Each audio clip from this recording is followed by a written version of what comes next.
জোরে লা ইলাহা ইল্লাল্লাহ লা ইলাহা। ঠিক আছে মুসায়ত নবী ছিল তুর পাহাড়ে চলে গেল, খোদার নোড়ে পাহাড় জলে বাইসান, খোদার নোড়ে পাহাড় জলে মুসা নাহি জ্বলিল। লা ইলাহা ইল্লাল্লাহ লা ইলাহা লা ইলাহা ইল্লাল্লাহু মুহাম্মাদুর রাসূলুল্লাহ সাল্লাল্লাহু আলাইহি ওয়াসাল্লাম। উপস্থিত বুদালকানার ফয়জালি ব্যাপারী বাড়ির যুবক ও প্রবাসীদের উদ্যোগে ওয়াজদার মাহফিলের সম্মানিত সভাপতি HM ইসমাইল সম্রাট, প্রধান অতিথি হাজী মোহাম্মদ গফুর ব্যাপারী, সহসভাপতি মোহাম্মদ আলী আহমদ সাহেব, আজকের মাহফিলের প্রধান বক্তা হযরত মাওলানা মুফতি আবুল খায়র আশিকি সাহেব, প্রধান আকর্ষণ হযরত মাওলানা মুফতি সাফায়েতুল্লাহ সালি সাহেব, মুরব্বানে আযম ও আমার যুবক ভাইয়েরা, পর্দার অন্তরালের অবলা সরলা মা ও বোনেরা, সকলের প্রতি সালাম, আসসালামু আলাইকুম ওয়া রাহমাতুল্লাহি ওয়া বারাকাতুহু। আল্লাহ তাবারক ওয়া তাআলার দরবারে লাখ কোটি শুকরিয়া আদায় করে নেই যে রব্বুল আলামিন আপনাকে আমাকে দুনিয়ার পয়সা কাজ থেকে বিরত রেখে আল্লাহর কুরআন, রাসূলুল্লাহ সাল্লাল্লাহু আলাইহি সাল্লামের হাদিসের কথাগুলো শোনার ও বসার তৌফিক এনায়েত করেছেন। সকলে বলি আলহামদুলিল্লাহ।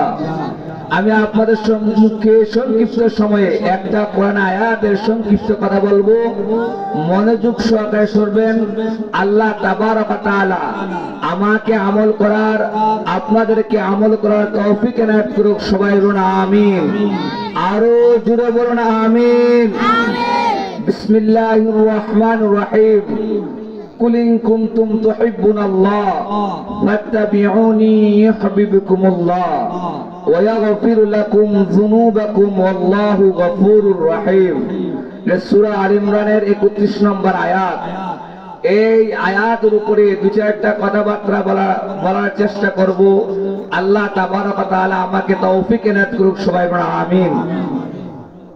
আমার আল্লাহ তাবারক ওয়া তাআলা বলেন, কুল হে রাসূল আপনি বলুন, আপনার মাধ্যমে আপনার উম্মতদেরকে জানিয়ে দেন, ইন কুনতুম তুহিব্বুনাল্লাহ, যদি তারা আমার আল্লাহর ভালোবাসা পেতে চায়, আমি আল্লাহর মুহাব্বত পেতে চাই, ফাত্তাবিউনি, তারা যেন আপনি নবীর ইত্তেবা করে, অনুসরণ করে, অনুকরণ করে, ইউহিব্বুকুমুল্লাহ, তাহলে তারা যদি আপনাকে অনুসরণ করে, অনুকরণ করে, আমি আল্লাহ তাদেরকে ভালোবাসবো, মুহাব্বত করব। উচ্চ আওয়াজে বলুন সুবহানাল্লাহ।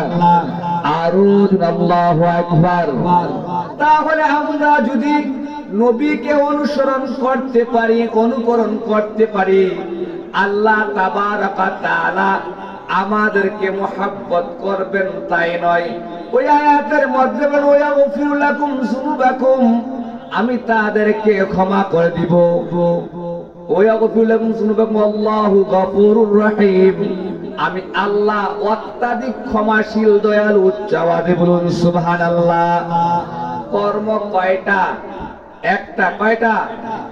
পুরস্কারের ঘোষণা করছে কয়টা? দুইটা। একটা হচ্ছে আল্লাহ আপনাকে আমাকে মুহাব্বত করবেন, আরেকটা হচ্ছে আমাদের পাপগুলাকে ক্ষমা করে দিবেন। তাহলে যেই কর্ম করলে আল্লাহ তাবারক ওয়া তাআলা আপনাকে আমাকে মুহাব্বত করবেন, গুনাহ খাতা মাফ করে দিবেন, সেই কর্মটা করার দরকার আছে কি নাই? সেই কর্মটা হচ্ছে ফাত্তাবিউনি, আমার নবীর অনুসরণ করা, অনুকরণ করা। আমরা কোন ইহুদি, খ্রিস্টান, নাসারা, বৌদ্ধদের অনুকরণ করতে হবে না। একমাত্র আপনার আমার জন্য আল্লাহর হাবিব সাল্লাল্লাহু আলাইহি সাল্লামের আদর্শ হচ্ছে উত্তম আদর্শ। লাকাদ কানা লাকুম ফি রাসূলিল্লাহি উসওয়াতুন হাসানা। আল্লাহ বলেন আল্লাহর রাসূলের মধ্যে রয়েছে উত্তম আদর্শ। উচ্চ আওয়াজে বলুন সুবহানাল্লাহ। তাহলে নবীর আদর্শ আমরা ধারণ করতে চাই কি চাই না? জাবের রাদিয়াল্লাহু তাআলা আনহু থেকে একটা হাদিস আসছে, ফারুক আযম আল্লাহর নবী সাল্লাল্লাহু আলাইহি সাল্লামের দরবারে গিয়ে বললেন, ইয়া রাসূলুল্লাহ, ইয়া হাবিবাল্লাহ, নবী গো, আমরা ইহুদি নাসারাদের দরবারের মধ্যে বসার পরে অনেক চমৎকার চমৎকার কথা শুনি, ভালো ভালো কথা শুনি। আমরা কি সেই কথা অনুসরণ করতে পারবো কিনা? আমাদের উপকারের জন্য সেই কথাগুলা লিপিবদ্ধ করে রাখবো কিনা? আমার নবী ডাক দিয়া কয়, ওমর, তুমি কি ইহুদিদের মধ্যে চিন্তিত নাকি? তোমার নবী তোমাদের জন্য কমপ্লিট ইসলাম নিয়ে এসেছেন। আজকে যদি মূসা নবী এই জমিনের মধ্যে থাকতো, ওই মূসা নবী পর্যন্ত আমি নবীর অনুসরণ করত, অনুকরণ করত। জবাবে বলুন সুবহানাল্লাহ, আরো জোরে আল্লাহু আকবার। তাহলে আল্লাহ তাবারক ওয়া তাআলা তার হাবিব সাল্লাল্লাহু আলাইহি সাল্লামের মাধ্যমে আমাদেরকে কমপ্লিট একটা ইসলাম দিয়েছেন, যে ইসলাম কোরআন, রাসূলুল্লাহ সাল্লাল্লাহু আলাইহি ওয়াসাল্লাম হাদিস। কোরআন কি? কোরআন হচ্ছে ওহিয়ে মাতলু, হাদিস হচ্ছে ওহিয়ে গায়রে মাতলু। কেননা আপনার নবী, আমার নবী, কুল কায়নাতের নবী নবী মুহাম্মদুর রাসূলুল্লাহ সাল্লাল্লাহু আলাইহি সাল্লাম জীবনে একটা কথাও নিজে থেকে বলে নাই। যেইটা ওহির মাধ্যমে বলেছে সেইটা হয়েছে কোরআন, যেইটা আল্লাহ জানিয়ে দিয়েছেন সেইটা হয়েছে হাদিস। একটা হচ্ছে ওহিয়ে মাতলু, একটা হচ্ছে ওহিয়ে গায়রে মাতলু। যেটা ওহির মাধ্যমে ওহিয়ে মাতলু সেটা হয়েছে কোরআন, যেটা ওহিয়ে গায়রে মাতলু সেটার নাম কি? হাদিস। সেটার নাম কি? হাদিস। কেউ না আল্লাহর এক আয়াতের মধ্যে বলেছেন, মা আতাকুমুর রাসূলু ফাখুযু, নবী যা নিয়ে এসেছেন তা গ্রহণ করো, যা বর্জন করেছেন তা প্রত্যাখ্যান করো। আমরা যদি বিশাল আমল করি, আমলের মধ্যে যদি আল্লাহর হাবিব সাল্লাল্লাহু আলাইহি সাল্লামের সুন্নতের কোনো সিল না থাকে, কি না থাকে? সিল না থাকে, সেই আমলের কোনো মূল্য নাই। এই জন্য আল্লাহ রাসূল বলেন, ইয়া মুআযু আহলিল দীনাকা আমালুল কলিল। হে মুআজ, তুমি আমল করো অল্প, কিন্তু সেই আমলটা ভালোভাবে করো। অল্প আমলই নাজাতের জন্য যথেষ্ট। সুবহানাল্লাহ বলুন। তাহলে অল্প আমল যদি আমরা ভালো করে করতে পারি, সেই আমলটা যদি নাজাতের জন্য যথেষ্ট হয়, তাহলে আমরা সেইভাবে আমল করার দরকার। আর সেইভাবে আমল করতে হলে প্রতিটা আমার মাথা থেকে পায়ের তলা পর্যন্ত, সংসদ ভবন থেকে সামাজিক পারিবারিক সর্ব অবস্থায় সমস্ত কিছু অনুসরণ করতে হবে কার? আল্লাহর নবীর। কার? আল্লাহর নবী সাল্লাল্লাহু আলাইহি সাল্লামের। আল্লাহর নবী সাল্লাল্লাহু আলাইহি সাল্লামের বিন্দু পরিমাণ অনুসরণকে যদি আমরা অহংকার করি, তাহলে আমরা মুসলমান থেকে আমরা খারিজ হয়ে যাব। আরেক আয়াতের মধ্যে বলেছেন, কি হয়ে যাব? খারিজ হয়ে যাব। রাসূলুল্লাহ সাল্লাল্লাহু আলাইহি সাল্লামের বিন্দু পরিমাণ আদেশকে অবহেলা করা যাবে না, অহংকার করা যাবে না। নবী সাল্লাল্লাহু আলাইহি সাল্লাম প্রত্যেকটা আদেশকে আমরা মানতে হবে, আমল করতে হবে। এই জন্য কবি বলেন, মুনকার নাকিরের আগে যাবে যে কবরে, এমন দরদি মদিনা শহরে। যেই নবীর অনুসরণ করব, অনুকরণ করব, তিনি মদিনা শহরে আছেন, আমাদের মৃত্যুর পরে কবরের মধ্যে রাখা হবে। সেই নবীকে আপনার আমার সামনে হাজির করা হবে। তখন আমরা যদি সেই নবীকে চিনতে পারি, তাহলে কবর আমাদের জন্য হবে ভালো, আর না চিনতে পারলে তখন থেকে আমাদের আযাব শুরু হবে, বেইজ্জতি শুরু হবে। কিয়ামত ময়দানে বেইজ্জতি হবে, আমাদেরকে বেইজ্জতি করে জাহান্নামের মধ্যে পাঠিয়ে দেবেন। উচ্চ আওয়াজে বলুন নাউজুবিল্লাহ। আমরা যে কিভাবে আমল করব, এই হাদিসে পাঠটা শুনতে পারলে বুঝতে পারবেন। আল্লাহর হাবিব সাল্লাল্লাহু আলাইহি সাল্লামের তিনজন সাহাবা, আওয়াজে বলুন কয়জন? আওয়াজে বলুন কয়জন? তিনজন সাহাবা গেলেন আম্মা জান আয়েশার কাছে, গিয়া বললেন, ও উম্মুল মুমিনিন, আপনার কাছে আমরা আসলাম।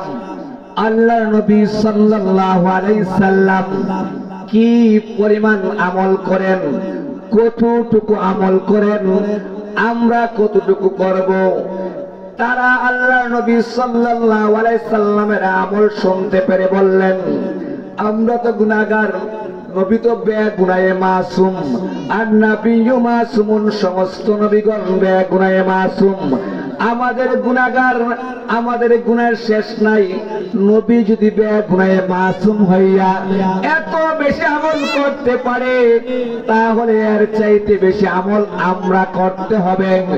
এমন সময় ওই তিন ব্যক্তি থেকে এক ব্যক্তি ডাক দিয়া বললেন, আমি যতদিন বেঁচে থাকি ততদিন কোনদিন আমি রাত্রের বেলায় ঘুমাবো না, দু চক্ষুকে ঘুম দেব না, সমস্ত রাত্র জেগে জেগে আল্লাহর ইবাদত করব। আমার জিন্দগিটা রাত্রের বেলায় আল্লাহর ইবাদতের মধ্যে কাটিয়ে দেব। উচ্চ আওয়াজে বলুন সুবহানাল্লাহ, আর আল্লাহু আকবার।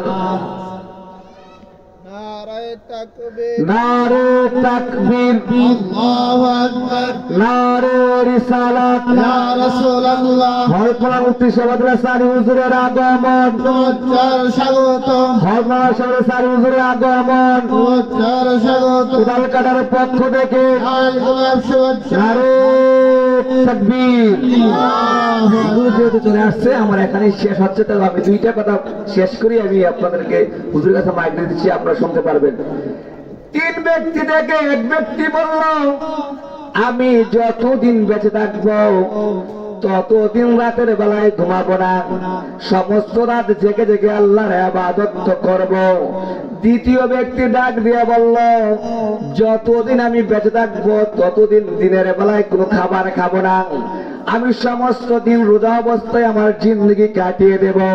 তৃতীয় ব্যক্তি ডাক দিয়ে বললেন, যতদিন আমি বেঁচে থাকবো ততদিন আমি জীবন সংসারই করব না, বিয়ে শাদী করব না, আমার সমস্ত দেহটা, আমার জীবনটা আল্লাহর রাস্তায় অর্পণ করে দিলাম, আমি ইবাদত অবস্থায় কাটিয়ে দেব। অপর সাইড থেকে আল্লাহর নবী সাল্লাল্লাহু আলাইহি সাল্লাম শুনতে পারলেন, বেরে বললেন, তোমরাই নি সেই লোক যারা বলেছিলে সমস্ত রাত জেগে জেগে আল্লাহর ইবাদত করবে, সমস্ত দিন রোজা রাখবে, সারা জীবন বিবাহ শাদী করবে না, সংসারী করবে না, আল্লাহর রাস্তায় জীবন কাটিয়ে দিবে। তোমরা কি জানো, তোমাদের থেকে আমি নবী আল্লাহকে বেশি ভয় করি, আল্লাহকে বেশি মুহাব্বত করি, আমি বেশি তাকওয়াবান, তারপরও আমি রাতের বেলায় ঘুমাই, আবার ঘুম থেকে জেগে আবার আল্লাহর ইবাদত করি, আমি দিনে রোজা রাখি, আবার রোজা ভঙ্গ করে, আবার রোজা ভঙ্গ করি, আমি বিয়ে শাদী করেছি, আমি বিয়ে শাদী করেছি, এবার আমি সংসার করি। এই সিস্টেম হচ্ছে আমি নবীর সুন্নাত তরিকা। এই সুন্নাত তরিকা যে খেলাপ করবে তিনি আমার দল থেকে বহিষ্কার হয়ে যাবে। চাওয়াতে বলুন নাউজুবিল্লাহ। তাহলে তারা আমল শুধু নিয়ত করেছেন না বড় করেছেন? বড় করেছেন। বড় আমল করার পরও তাদের আমল নবী গ্রহণ করলেন না। কেননা তাদের আমলের মধ্যে নবীর সুন্নতের সিল নাই।